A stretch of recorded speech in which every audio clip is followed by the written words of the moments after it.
Hey guys, and welcome back to another video. In this video I'll be doing a comparison, I guess, well, not really a comparison, more of a breakdown of the Koning brothers, as they are the big news in the fantasy and SuperCoach, I guess, realm in the last 48 hours, with the first team list dropping for the practice games, the official practice games. I'll just bring them up quickly here, just bring up those practice games teams. The game's in about 8 hours from now, so we get to see that especially, and it does have Sam de Koning as the solo ruck with no Reece Stanley on the emergency in a 26-man team, if I'm right in saying that. Yeah, it looks like 26-man team, so there's that. And also de Koning of the Tom variant with the Pitnet news, which we don't know the timeline yet of that, him getting solo ruck, and the implications of that, as there's multiple implications outside of just de Koning and Pitnet, etc. But anyway, let's just jump into this video here. So first of all, here are the team list for the first practice game that starts in 8 hours. Now, from now, de Koning, as you see here, solo ruck against Draper, and also where is he? Nick Bryan, who, yeah, that'll be interesting. I feel like Nick Bryan next year. Just early watch there, but in the ruck department. But Sam de Koning, solo ruck against Draper and Nick Bryan. If he puts up a decent score here and looks good against a dual ruck, like scores an 80 against a dual ruck, that will be interesting. That will definitely be a guy that I'm looking at going, if he can score 80 against a dual ruck, how is he going to go against a single ruck? Especially because these two, it's the hardest to score on. So that would definitely be interesting. The ruck line, I think, is spiced up dramatically in the last little bit. And here's the Pitnet news. As you can see here on these ones, everyone's saying Pitnet, we don't know the timeline. Is it 2 or 3? Is it the Sean Darcy 3 to 5? What round are we expecting here that he's going to be back is the biggest thing. And we find that news out, I guess, in the coming days. I'd expect probably by Thursday we'd expect that news, as I expect him to have scans today on the Tuesday. Maybe even we get it in the Tuesday news injury update, as I'm pretty sure they do injuries on the Tuesday. We could get that as well. So this is a big watch. Comparisons to Luke Jackson and what happened last year, I think it's slightly different, but and that is because Luke Jackson, and we knew, and here's the differentiating factor. We knew last year Sean Darcy was the number 1 ruck at Freo. We know that this year as well. When he comes back, he's going to be the number 1. Luke Jackson, I feel like at that point we knew was the number 2. We don't actually know who the number 1 ruck is at Carlton. And the implication, like I was saying in the intro, is that Charlie Curnow was out for round 1, if not round 2 from memory. And that meant that they were small in the forward line, and that meant that TDK, who can play forward, was going to probably play that role where he plays 30% ruck time or more, a more than part-time ruck, but definitely more forward was the plan, I believe, and Pitnet in the ruck for rounds 1 and 2. And then when Charlie Curnow came back, was potentially to shift to TDK as a solo ruck. Now with Pitnet out, basically until Charlie Curnow comes back in, I feel like they just go small here, and I think it's someone as well might have said this. It might have been Nick.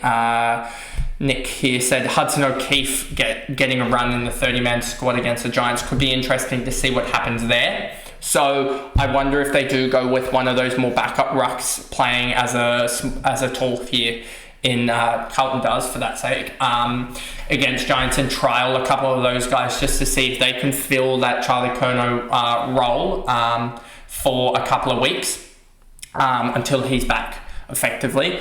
As I think they function much better as a TDK Mackay ruck matchup than a Pitnet and a TDK ruck matchup. So that's sort of my thinking along the lines of TDK, and why I think it definitely is an option, but I think you have to be wary about it. Now, looking at the stats, that's Sam, that's the wrong de Koning brother. If we look at the fantasy stats when he was getting decent ruck time and also getting high enough tog to realise that ruck time, if we look at this, I'm going to include all of those games there. So that was a 5-game patch there. And then he had a couple of games to start the year as well.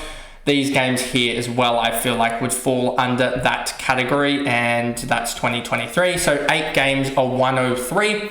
and he's priced at, where is he priced at? He's priced at an 87. So then you have that as well. So that is a plus 16 upside. And then if you also look at not including the game against his brother, because some people want to say, don't include that, etc. So you got that. He's still averaging a 99 through 7 games, which is still plus 12, which is massive upside on an 87.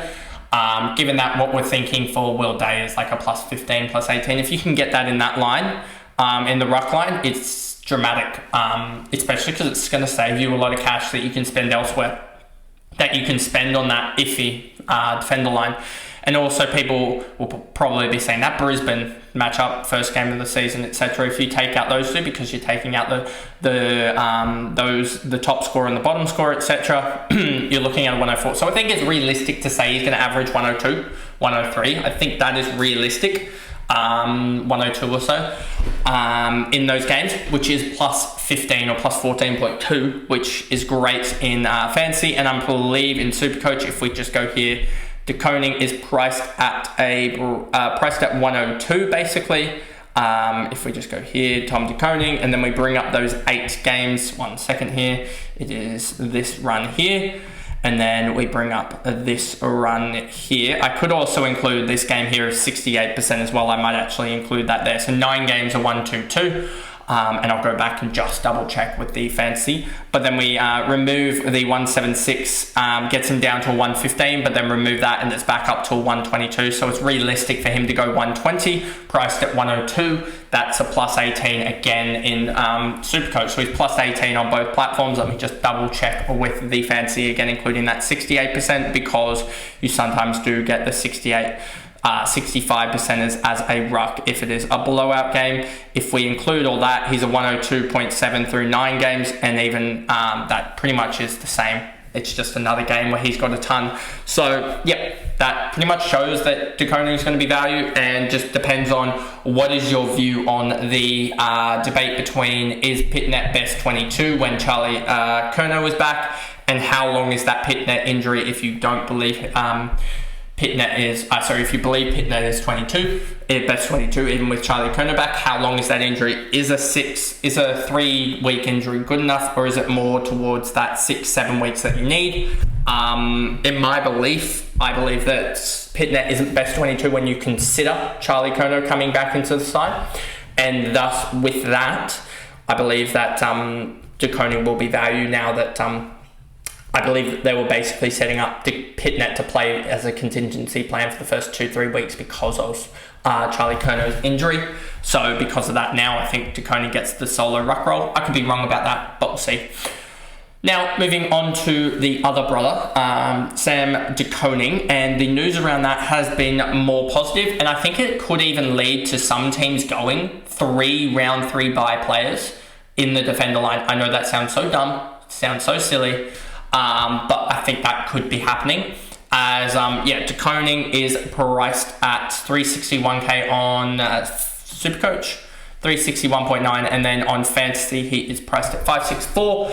And we look at the numbers, and I think you'll find that the numbers are very if we look at his ruck numbers, when he even gets anything close to a good ruck roll, it is numbers of 87.4 in the 5 games that we've seen from him, which is a pretty outstanding run there, to be honest with you. And I'm pretty sure, did he ruck in these games 80 and 74 in the VFL, and then we've also seen him do some ruck rolls in the past. But yeah, he looks like a genuine guy that could be a ruck and do really well. And when we start to see that that if we have him over 50%, which one's the ruck contest? The ruck contests are these ones here. So if we see him over 50%, then he goes up to a 93 in a really small sample size of 4 games. So I think it is realistic enough to say he should average somewhere between that 85 to 95 range is the big buffer bracket. I put him more in the smack bang in the middle at the 90, and priced it 54, is it? 55, sorry. That's plus 35. That is huge. That's absolutely game changing. Even if it's just for 6-7 rounds and then they go, oh, we need Stanley. Oh, we have, I don't know what what's the go with the Conway injury. But say they want that back. You've got 6-7 rounds of a guy going plus 35, having the initial cash gen, etc. from the round 0, but that'll be caught up as well. But you'll have that all in the bank, and it'll probably be, I would suggest, 800k. Let me actually bring up the AFL and the DFS, and then we'll bring up the pricing. So we go to Fantasy Pricing Projector, because this will show you, I think, a little bit better. Then we go to defenders, and also the good thing is he'll pick up the forwards, the ruck status as well, which will be really, really handy.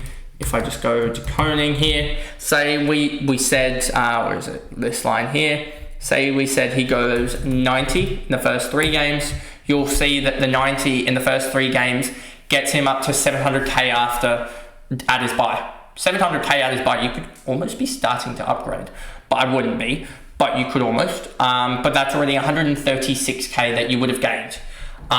Compared to someone doing the exact, you would have gained for that extra game, for someone priced the exact same as Koning, you would have gained this 56k that he would have gained in the effectively better, as he's played that extra game. Obviously, there could be spike scores, as he does have, I think, a rough run to start. Let me just check. What is his run to start? Brisbane, that's a rough. Reedy, I think he could take an advantage around the ground. And then St Kilda, that'll be rough, especially if they go double. So that could be a rough start. You may see him go 80 also. Let me just do an 80 calculation for you guys.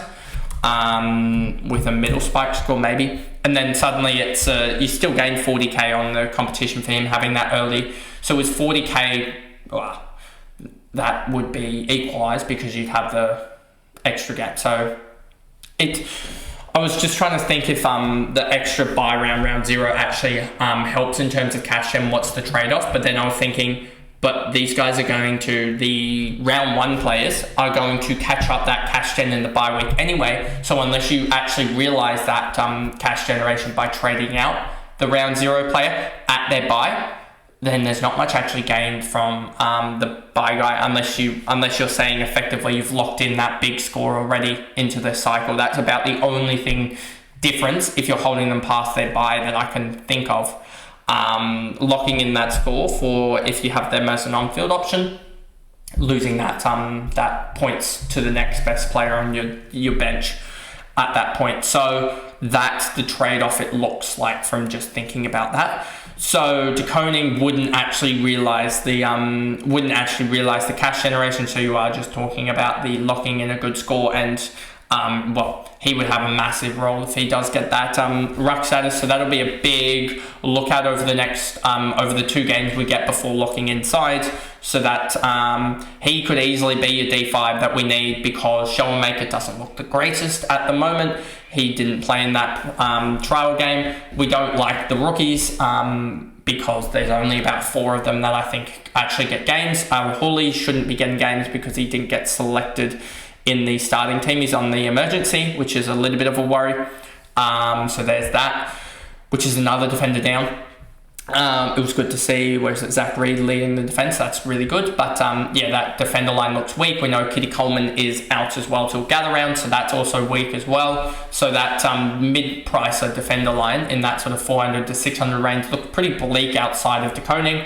And the same can be basically said in that bracket of sort of 200 to 300k players for defenders. Jackson Pryor might be an option, I think, but we'll just see about that. So that's basically my thoughts on the Koning brothers. Shorter one at the 14-minute mark now for this, but just wanted to get this video out with all the news about the Koning brothers in the last 24 hours. If you did enjoy this video, remember to like and subscribe, turn the notification bell on so you know when I upload, and if you're listening on Spotify, give me a follow and a rating over there, and I'll see you guys tomorrow for another video. Bye guys.